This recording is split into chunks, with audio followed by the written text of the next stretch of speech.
Y he llamado a esta predicación volver al origen, porque si nosotros no comprendemos el sentido original de algo, a veces no lo podemos aplicar hoy a nuestra vida. Y te voy a hablar de un salmo que me parece excepcional. Es el Salmo 23, Salmo de David. Dice así la palabra de Dios: El Señor es mi pastor, nada me falta. En verdes pastos me hace descansar. Junto a tranquilas aguas me conduce. Me infunde nuevas fuerzas. Me guía por sendas de justicia por amor a su nombre. Aun si voy por valles tenebrosos, no temo peligro alguno, porque tú estás a mi lado. Tu vara de pastor me reconforta. Dispones ante mí un banquete en presencia de mis enemigos. Has ungido con perfume mi cabeza. Has llenado mi copa a rebosar. La bondad y el amor me seguirán todos los días de mi vida, y en la casa del Señor habitaré para siempre. Es un capítulo realmente pequeño, porque el Salmo 23 son solamente estos 6 versículos. Deberíamos aprendérnoslo, debería estar grabado en nuestra memoria. ¿Cuántas veces no lo hemos oído? Según la Biblia que tú veas, el título es diferente. Jehová es mi pastor, Dios es mi pastor, Dios cuida de mí. Son los títulos que tiene. El autor es el rey David, y lo que dicen los teólogos, el consenso al que llegan, es que seguramente este salmo es producto de su vida madura. No cuando él había sido pastor, sino mucho más adelante. Es de singular belleza literaria, y por el mensaje que tiene de consuelo ha gozado del reconocimiento de distintas generaciones. De hecho, no hay otra porción en las Escrituras, salvo el Padre Nuestro, que sea mejor conocida que esta, que es el Salmo del Pastor. Durante el gran curso de los siglos ha sido la escritura a nivel suprema en toda la literatura religiosa del mundo, porque da igual la edad, la raza, la cultura o las circunstancias de las personas, da igual la religión que profesen, este salmo es de una gran amplitud y una gran profundidad espiritual. Por eso es conocido por todas las personas. Y el eje central del salmo está en Dios como pastor.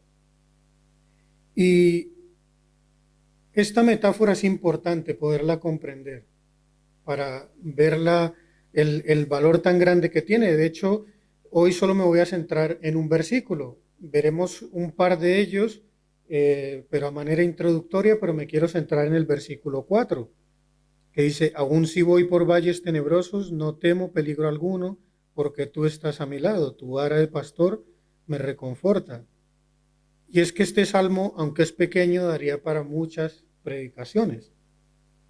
¿Cuántas veces no hemos declarado esto o no hemos leído esto en nuestra vida? Normalmente, cuando atravesamos problemas, cuando estamos en medio de la tormenta y la dificultad, este salmo nos reconforta, porque es realmente hermoso. Pero yo quiero poder esclarecer el contexto para que podamos extraer la mayor información de este pequeño versículo. Y para ello tenemos que ver dos cosas. Lo primero, el punto de vista desde el pastor, siendo Dios el pastor, y luego lo que sería un pastor, un ser humano, un pastor común y corriente. Y para esto vamos a ver lo primero, la figura del pastor. Y es importante, esto es muy importante, y aquí quiero que empieces a utilizar toda tu imaginación, tanto observando en tu mente lo que es un pastor real y luego asumiendo el rol de Dios como pastor.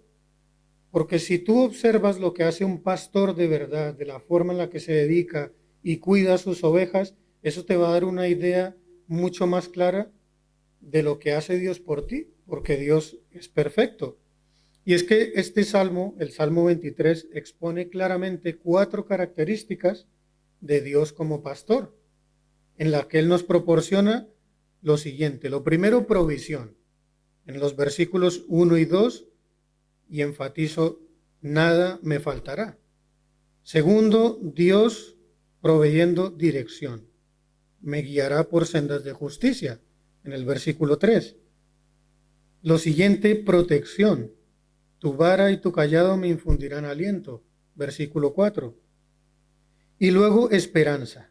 En la casa de Jehová moraré para siempre, versículos 5 y 6. Es decir, que aquí el papel de Dios como pastor lo vemos que es proveedor, guía, protector y da una esperanza. Y debe ser de gran emoción y aliento y admiración el pensar cómo Dios, inmenso y eterno, elige una imagen tan humilde y tan tierna como la de un pastor de ovejas para explicar el amor que él tiene por su pueblo. Más adelante veremos la figura del pastor siendo hombre. Ahora quiero que veamos la figura de la oveja. Lo primero es que David entendía esto porque él había sido pastor, así que él comprendía cuáles eran las necesidades y los cuidados de las ovejas. Pero en este salmo él mismo se compara con una oveja, con una criatura que es débil, que es indefensa y sobre todo que es torpe. Las ovejas no tienen un sistema de defensa, no tienen veneno, no son veloces, no son fieras, no pelean, son completamente indefensos. Y David está convencido que Dios es quien le provee, que Dios es quien le guía, que Dios le infunde esperanza y le protege. Pero aquí hay algo que teológicamente es muy grande y está escondido. Y es que nadie, absolutamente nadie, tiene el derecho de llamarse o de considerarse a sí mismo una oveja del Señor, a no ser que haya sido regenerado. Es decir, en nuestro caso, que haya tenido un encuentro personal con Cristo y en aquel entonces que haya tenido un encuentro personal con Dios. Porque no vas a hallar ninguna parte en la Escritura en donde se le llame a la gente del mundo ovejas. A la gente del mundo en la Biblia se les llama lobos o machos cabríos. Es decir, que si tú y yo nos consideramos ovejas que pertenecemos al Señor, tienes que tener claro que tú y yo estamos indefensos, somos torpes y somos débiles. Y necesitamos, sí o sí, de la figura de un pastor. Lo siguiente es que la oveja es un animal domesticado y por ello es un animal que tiene dueño.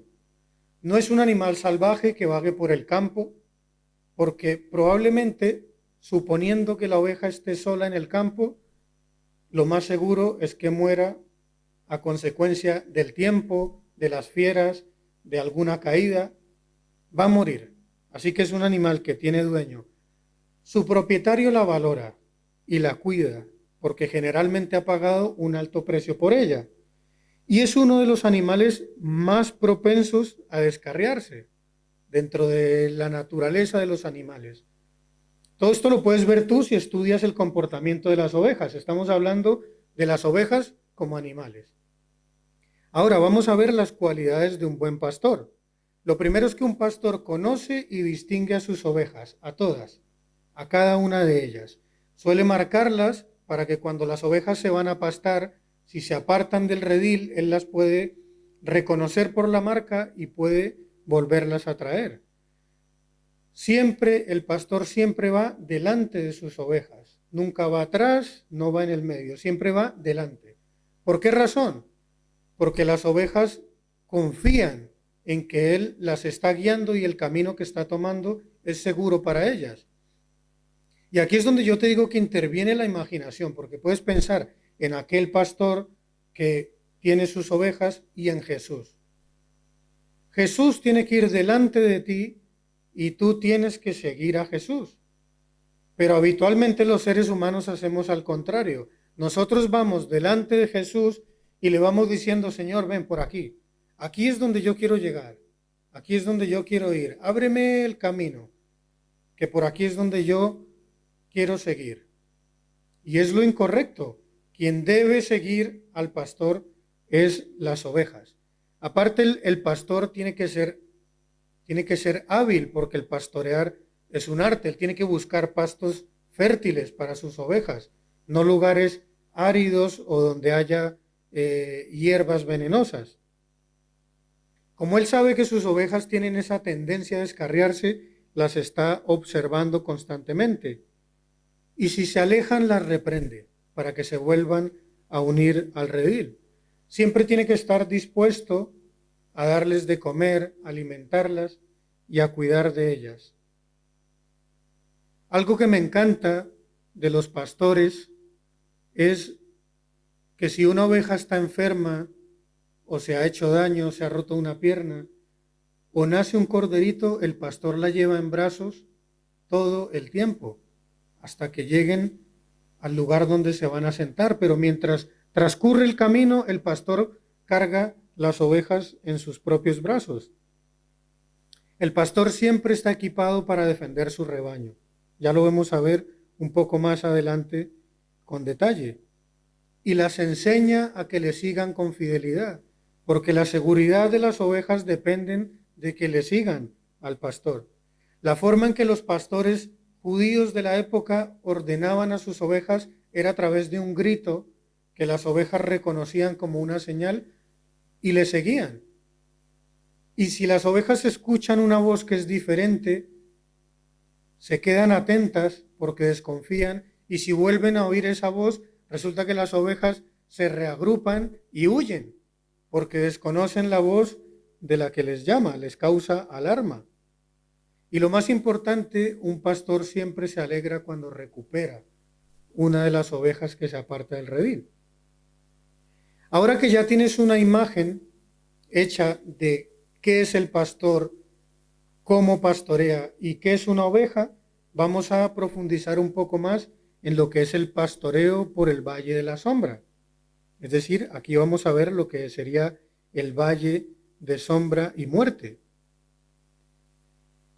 Y durante muchos años se creía que la figura del Valle de Sombra y Muerte que menciona en el versículo, luego vamos a ver una comparativa, era simplemente un concepto alegórico que explicaba el rey David para hacer referencia a la muerte.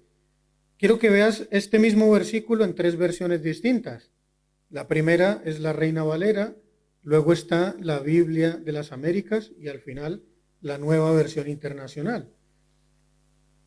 La parte que está resaltada nos habla del valle, porque en la Nueva Versión Internacional simplemente nos dice valles tenebrosos, pero en las otras 2 versiones dice valle de sombra y de muerte, que es un poco más específico, nos da una idea más amplia.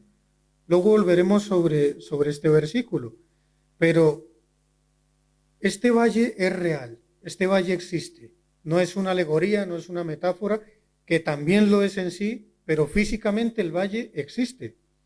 Geográficamente un valle es un terreno que se hunde, donde hay montañas alrededor y hay una depresión en el suelo y es algo que se empieza a hundir. Es como un barranco, un precipicio que está lleno de hendiduras y zanjas por todas partes. Y esto se va desprendiendo a causa de las lluvias.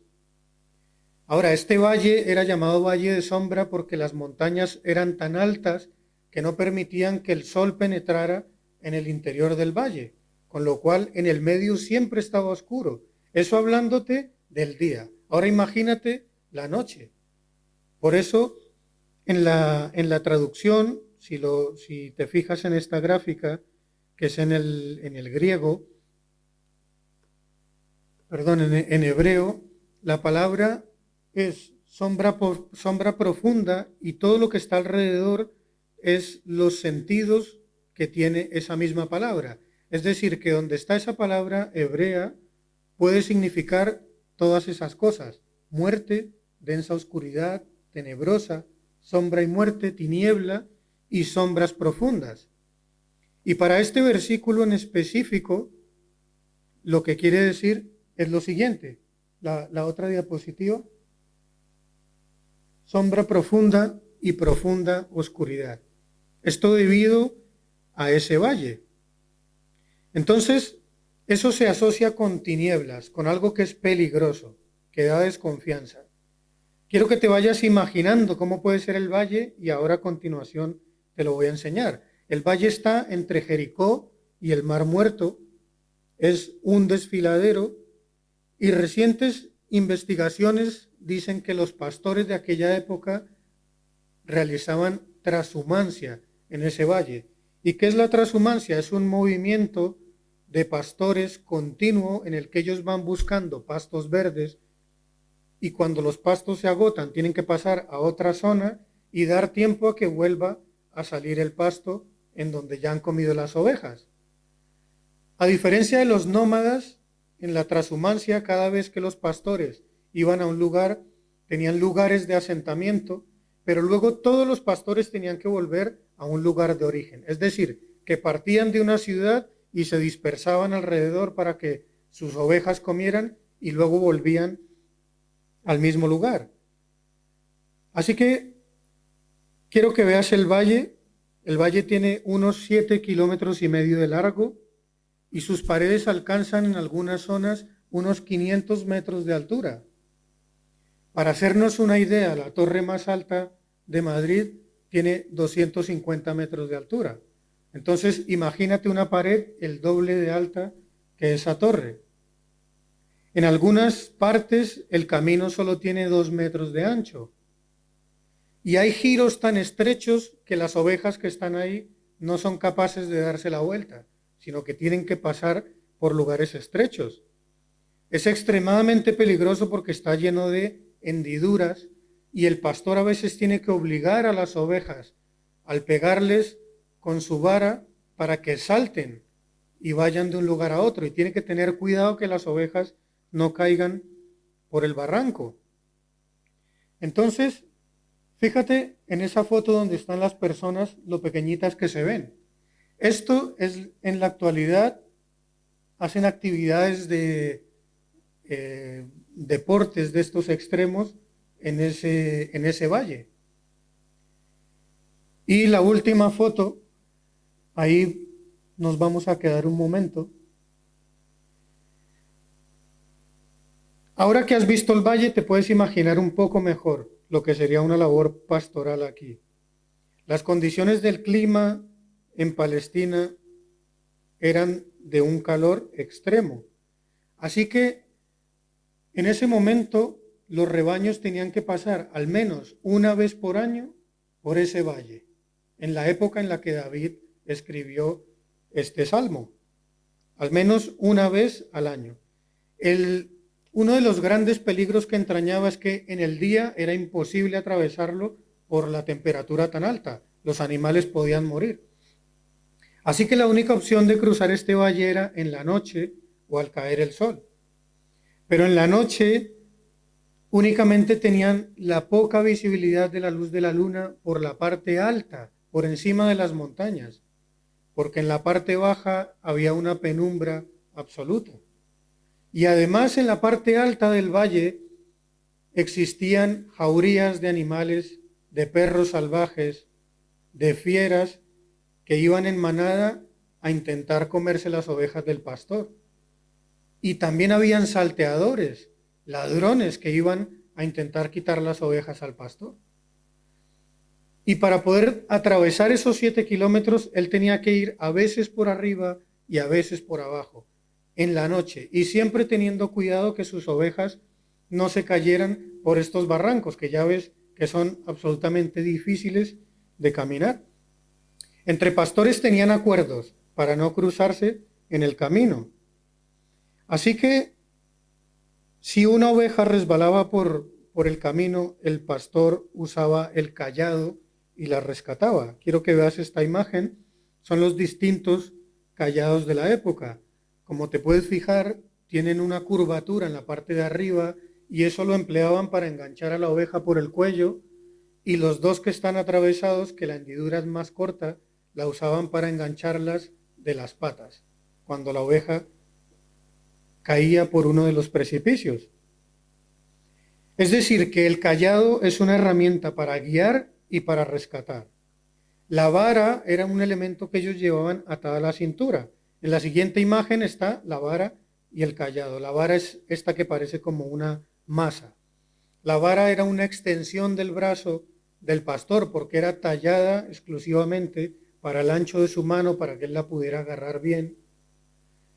Y normalmente la punta era de acero.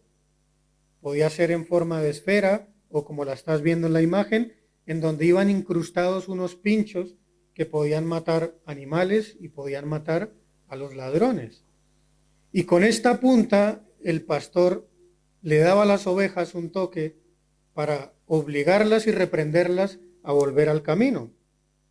Literalmente muchos pastores sacrifican su vida pasando por este valle y anteponen su vida por la de las ovejas.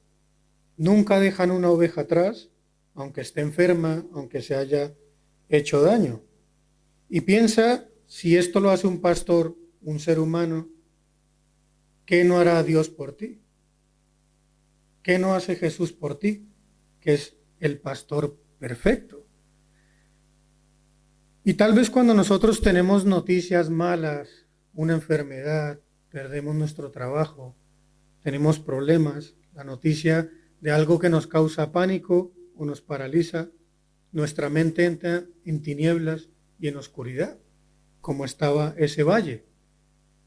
Pero basado en este versículo simplemente quiero darte 4 cosas que te pueden alentar. Lo primero es que no habla de muerte, sino de una sombra de muerte.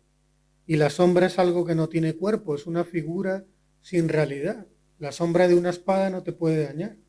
Así que aunque estás en penumbra, aunque estás atravesando momentos difíciles, es algo que no te va a dañar directamente, porque Dios está a tu cuidado.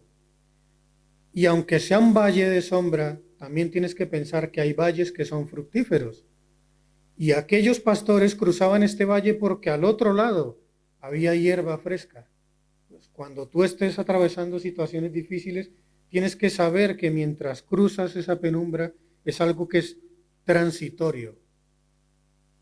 Porque en el pasaje nos dice que es un pasar, que simplemente están de paso por ahí, no que permanece en el valle. El rey dice, aunque pase o aunque ande por el valle de sombra y muerte, pero tiene un fin. Si estás pasando por alguna dificultad, tienes que tener fe que va a llegar a su fin. No nos perdemos en el valle, sino que vamos a tener algo mejor. Y ahora quiero que veas los distintos perfiles de oveja, como algo que las caracteriza y las hace especiales. Y luego voy a volver a esto para hacerte una pregunta. Todo esto que te estoy hablando es real, lo puedes investigar. Hay ovejas que son las predilectas del pastor. ¿Por qué razón? Las ovejas lo siguen, son, digamos, las más obedientes del redil. Y el pastor siempre tiene un círculo de ovejas que están constantemente pegadas a él, a donde quiera que él vaya, sin importar el peligro que haya.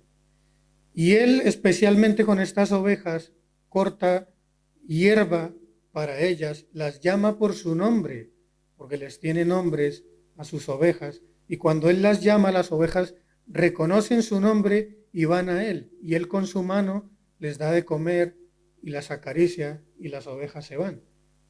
Y así hace con cada una de las predilectas. ¿Qué sucede? Que estas ovejas son menos propensas a descarriarse o a que se las coma un animal feroz o a que se las roben. Porque cuando vienen los peligros, cuando vienen los animales y los ladrones, no se van a robar las que están al lado del pastor, porque van a tener que enfrentarse al pastor. Se roban las que están más lejos, las que se van quedando por fuera del redil, las rezagadas, las que no hacen caso. Así que las que están junto al pastor son las que están más seguras. Piensa en esta analogía como Jesús y tú como la oveja. ¿Qué sucede con la mayoría de las ovejas que van por libre? Cada una está buscando satisfacer sus gustos y sus intereses. Y dirás, ¿qué gustos? Bueno, pues los matorrales, las hierbas. La oveja va andando a lo suyo y de repente ve un matorral que le parece mejor y dice, allá me gusta. Y se va a ese matorral a comer y se va alejando y se va quedando del redil. Y estas ovejas de vez en cuando levantan la cabeza para ver qué tan lejos está el pastor, qué tan lejos están las demás. Y como sabe que el pastor le reprende, cuando le ve lejos, echa a correr a juntarse con las demás. Luego están las ovejas que son titubeantes y temerosas, aquellas que cuando tienen que cruzar un río o tienen que pasar por un precipicio, tienen duda al pisar y son las más propensas a caerse, a hacerse daño o a morir ahogadas, porque no tienen seguridad, porque dudan de la guía del pastor. Y finalmente, como en todo, las hay las inquietas, las que están descontentas, aquellas que cruzan la valla de donde pueden estar pastando para irse a buscar otros campos, que se suben a los árboles y se caen y se parten las piernas. Estas son las que más le preocupan al pastor. Y si recuerdas de lo que hablamos de la transhumancia, que te dije que los pastores partían de un núcleo y se iban a otros lugares, fíjate que las ciudades antiguas estaban amuralladas porque se protegían de los enemigos. Y siempre en esas ciudades había una puerta muy grande, que era la puerta principal. Pues en los días de pastoreo se reunían todos los pastores con su rebaño en la puerta y cuando estaban todos preparados, el portero abría la puerta y salían todas las ovejas como locas, todas balaando, chocándose unas con otras, todas revueltas, absolutamente revueltas. Era algo caótico. Mientras las ovejas salían, los pastores se ubicaban en sus lugares a lo lejos, hacia donde iban a emprender el camino. Y cada uno empezaba a gritar y las ovejas empezaban a reconocer cada una la voz de su pastor. Y aunque al principio era un caos porque se estrellaban unas con otras, cada una quería ir hacia donde escuchaba la voz de su pastor, llegaba un momento que se formaban como caminos de ovejas y se empezaban a juntar con quienes ellas sabían que era su pastor. Y fíjate lo que dice Juan 10, del 2 al 5. Aquí ya va cobrando sentido la escritura. El que habla aquí es Jesús. Y dice así: el que entra por la puerta es el pastor de las ovejas. El portero le abre la puerta y las ovejas oyen su voz. Llama por nombre a las ovejas y las saca del redil. Cuando ya ha sacado a todas las que son suyas, va delante de ellas y las ovejas lo siguen porque reconocen su voz. Pero a un desconocido jamás lo siguen, más bien huyen de él porque no reconocen voces extrañas. ¿Ves cómo cobra sentido? Porque cuando Jesús explica esto, para ellos tiene mucho sentido, porque en esa época conocían perfectamente la labor del pastor y quién era la oveja. Y si tú no lo tenías claro, ahora puedes entender mejor este versículo. Ahora te puedes hacer una imagen de la puerta, las ovejas cruzando y cuando Cristo nos llama. Y tú dirás, bueno, ahí dice que Jesús es la puerta, pero ¿y lo del pastor? A continuación, versículos 6 al 10. Dice, Jesús les puso este ejemplo, pero ellos no captaron el sentido de sus palabras. Por eso volvió a decirles, ciertamente les aseguro que yo soy la puerta de las ovejas. Todos los que vinieron antes de mí eran unos ladrones y unos bandidos, pero las ovejas no les hicieron caso. Yo soy la puerta, el que entre por esa puerta, que soy yo, será salvo, y se moverá con entera libertad y hallará pastos. El ladrón no viene más que a robar, matar y destruir. Yo he venido para que tengan vida y la tengan en abundancia. Y a continuación, este versículo, creo que no lo tengo ahí, puesto no está ahí, pero es el versículo 11. Cristo dice, yo soy el buen pastor. El buen pastor da su vida por las ovejas. Entonces aquí podemos entender ya mejor esta metáfora del Salmo y cómo funcionaba el Valle de la Muerte y el sacrificio que hacían los pastores por sus ovejas.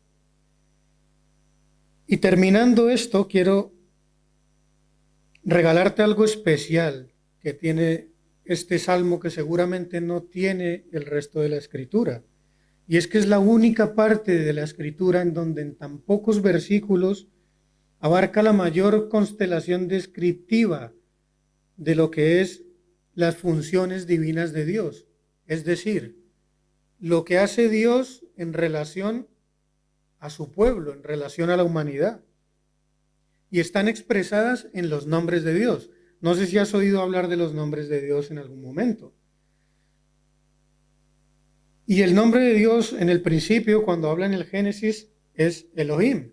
Pero luego su pueblo le va añadiendo características que hacen especial al nombre de Dios. Para los judíos el nombre de Dios es Yahvé. Entonces no es que cambie el nombre de Dios o que sean distintos dioses. Lo que pasa es que ellos le añaden una palabra que hace que ese nombre sea compuesto, ¿ya? Un nombre de dos palabras, y los judíos lo emplean para ellos mismos recordar las proezas que Dios ha realizado por ellos. Y son características que le atribuyen a Dios y solamente a Dios, porque no se puede atribuir a ningún hombre, y eso les da una identidad a ellos para confiar en Dios y a Dios. Te voy a poner un ejemplo. Está en Éxodo 17:15. Fíjate, dice, Moisés edificó un altar y lo llamó, el Señor es mi estandarte. El estandarte es un refugio, y esto lo dice Moisés después de derrotar a los amalecitas. Pues, si lo ves en el hebreo original, donde dice estandarte, traduce Nisi, es decir, que ese nombre de Dios es Yahvé Nisi, que quiere decir Dios es mi estandarte, mi refugio. Y ese nombre le pertenece solo a Dios. Pues bueno, en este salmo tenemos 8 nombres de Dios implícitos en el salmo. Fíjate, el versículo 1 es guiador. El nombre para el Dios que guía es Yahvé Raá. Y el versículo es, el Señor es mi pastor, es decir, aquel que guía. El segundo nombre, Dios proveedor, Yahvé Jireh. Versículo 2, nada me faltará. ¿Quién provee? Dios. El tercer nombre, Dios protector, Yahvé Shalom. Igual, versículo 2, me hará descansar. El siguiente, Dios sanador, Yahvé Rafa. Versículo 3, confortará mi alma, aquel que restaura y que trae consuelo. El siguiente, Dios defensor, Yahvé Tzidkenu. El versículo 3, por sendas de justicia. Aquel que es dueño de la justicia es quien te defiende de las fieras, de los problemas, de la muerte, de los ladrones. El siguiente nombre, Dios estandarte, Yahvé Nisi. Versículo 4, tu vara y tu callado. El estandarte, un refugio, porque el pastor con su vara y con su callado las defiende aunque tenga que morir. Es el refugio de las ovejas. El siguiente, Dios santificador, Yahvé Kadesh. El versículo 5, unges mi cabeza con aceite. Y el último, Dios mi esperanza, Yahvé Shammah, todos los días de mi vida. No sé si lo habías visto, pero a mí esto me parece realmente espectacular. Está Dios representado de distintas formas en muy pocos versículos. Por eso es un salmo que tiene una profundidad espiritual increíble. Y eso que solo nos centramos en un versículo. Por eso digo que da para muchos más. Pero para mí es el inicial, porque tú puedes entender cuál es tu posición. Y yo te pregunto, ¿qué oveja eres? ¿La que está cerca del pastor que le obedece y está lejos del peligro?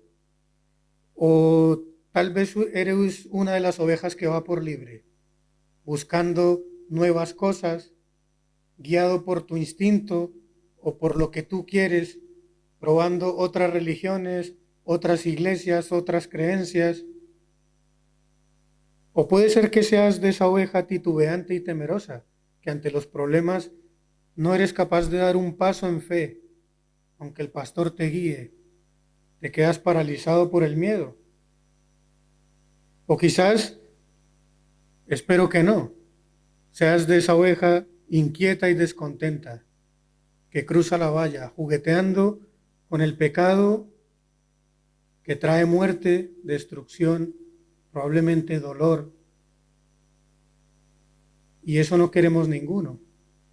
Pero puedes estar seguro que aunque sea así, el pastor, el buen pastor que es Jesús, acudirá en tu auxilio y te rescatará.